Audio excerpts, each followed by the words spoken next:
The battle is going to be how fast we want to accept this technological change. But if you realize how fast this is all happening, how fast AI is developing, we will be at AGI by the time the presidency changes.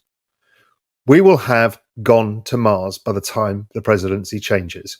We will have one man owning the largest private communications network in the world by the time this finishes. We will have crypto adopted in the financial system. So this is why the super PAC has raised another 110 billion for the midterms. This is their one shot at a free run of completely changing the course of history. So it's not about politics. It's not about woke versus this and all the things we think it is. This is going to be the fastest pace of change in a 4-year period I think humanity's ever lived through. And nobody's ready for it. Today, Raoul takes us on a journey into the groundbreaking new economic regime, exploring how AI is fueling an economic singularity. We'll also dive into the younger generation's evolving view of markets, geopolitics, and yes, even the fascinating concept of the banana zone. Get ready for a deep dive into the forces shaping our future. So if we think about, at the very top level, if we think about the entire political system has basically been that battle between labor and capital. The workers and the owners, right? That's really, it's always been, and that balance always keeps shifting around depending where the national psyche is. But what happened this election was it was run on those grounds, but it was not won on those grounds. The people who won the White House, it's not Donald Trump. He's a one-time president. What actually happened is the new political battle of our lifetimes, maybe the defining political battle of all time, which is the battle of the humanists and the transhumanists. So before I get into that, what's happened is the technologists, the accelerationists have taken the White House. I mean, at every level. JD Vance was one of them. Vivek's one of them. Elon Musk is literally the king of all of them. Look at the largest PACs. It's the super PAC formed by Brian Armstrong and A16Z. That was the crypto PAC. The whole battle here is all about the one of technology. The battle is going to be how fast we want to accept this technological change. But if you realize how fast this is all happening, how fast AI is developing, we will be at AGI by the time the presidency changes. We will have gone to Mars by the time the presidency changes. We will have one man owning the largest private communications network in the world by the time this finishes. We will have crypto adopted in the financial system. So this is why the super PAC has raised another 110 billion for the midterms. This is their one shot at a free run of completely changing the course of history. So it's not about politics. It's not about woke versus this and all the things we think it is.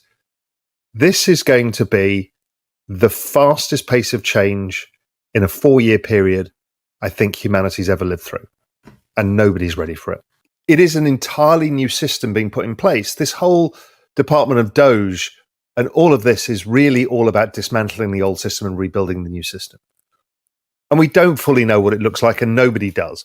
You know, what is the role of the IMF, the World Bank, the United Nations, all of this? We have no idea. So that's really what's happening. But on an economic level, it's also vital because what we've got, and I've produced a chart many times, which is the chart of the labor force participation rate, and inverted is debt to GDP. This is the most important chart of macro, and nobody's ever reproduced it or shown it. It's so fucking obvious. Is as the population ages, comes out of the labor force, you have to offset it by a debt. If not, growth goes down because the magic formula of GDP is population growth plus productivity growth plus debt growth. So the debt growth is just offsetting the population decline and the lack of productivity of old people. I mean, it's impossible.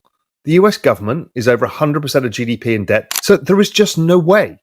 And the world is, what, 400% of GDP in debt. I mean, it's just like, this is la la land numbers because we've got this aging population everywhere.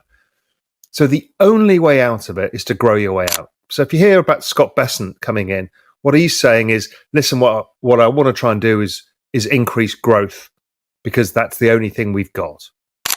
Problem is, it's too difficult to try and have growth long enough in an aging population, above 3% or so, or nominal growth. So that's plus inflation at 5 or 6% to erode this stuff away. It takes decades.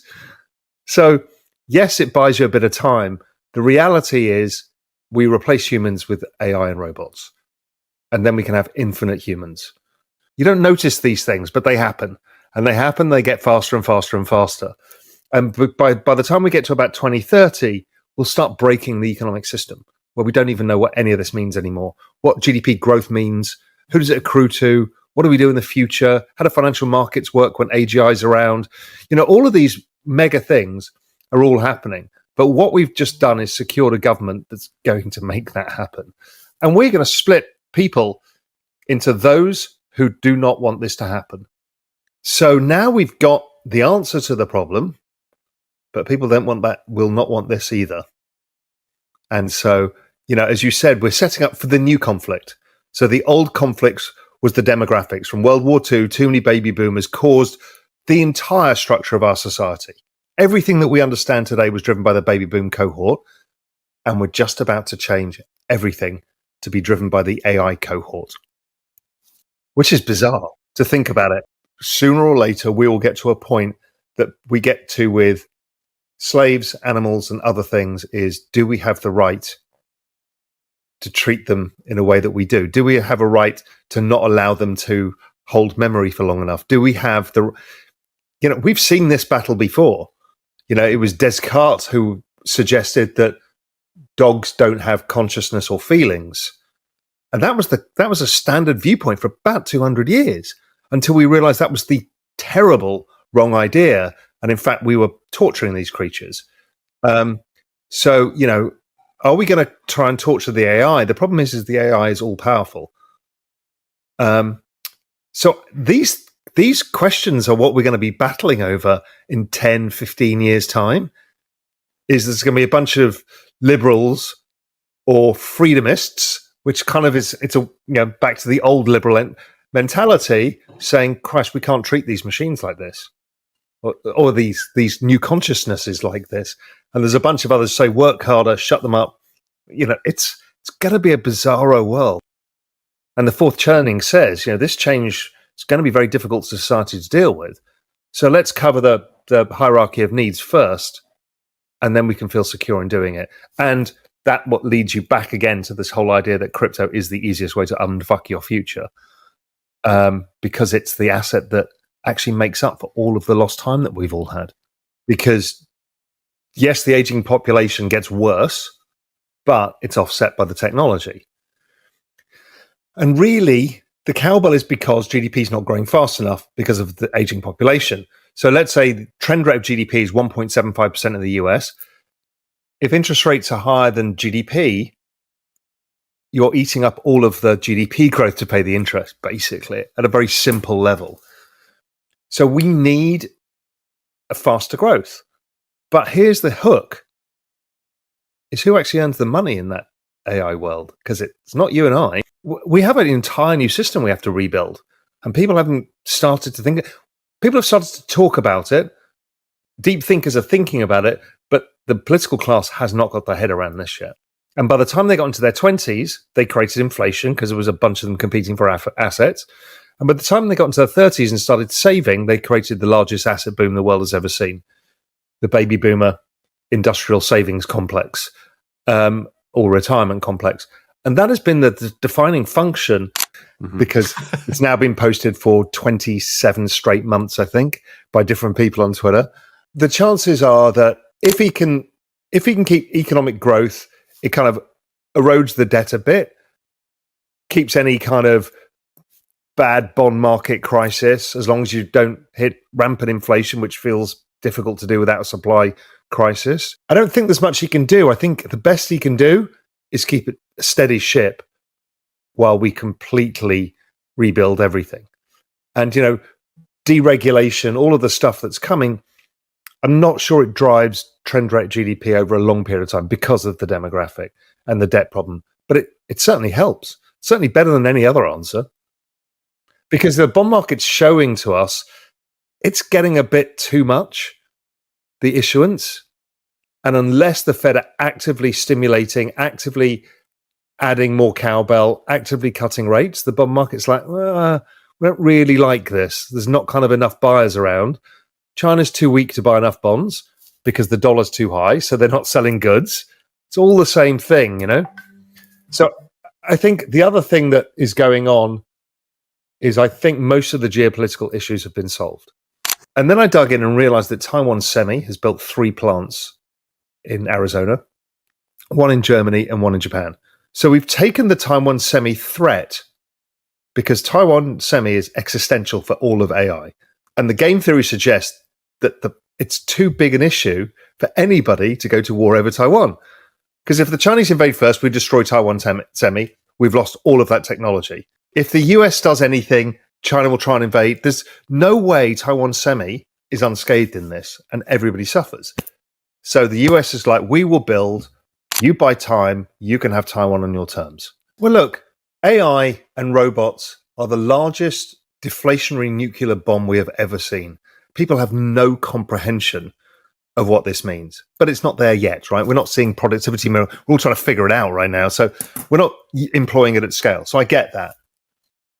They'll drive down the oil price. Yes, we'll have a cyclical recovery in inflation that always happens, but the labor force participation rate keeps falling. We're just going to shut the borders on immigrants. The reason Canada's economy has been decent is because the immigration rate was so high.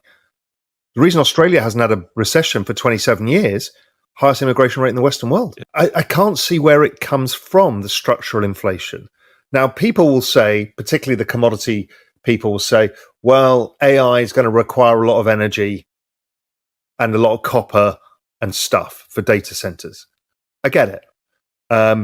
We will definitely have a cyclical recovery. Is it enough to offset China's aging population?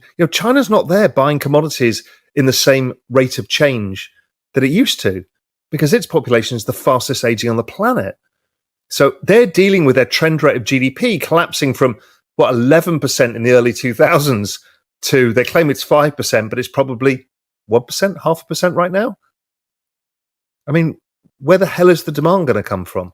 So yes, cyclical demand. I just don't see a secular trend change. Now, what I do is I try and observe why people are saying things.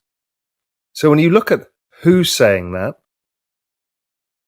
what unveils itself is generally people who are gold bugs, who believe the world should be high interest rates, pull Volcker, and gold should be roaring. They have a particular worldview. You have to be pragmatic about this stuff and say, well, we've had falling inflation for the last, my entire lifetime, basically.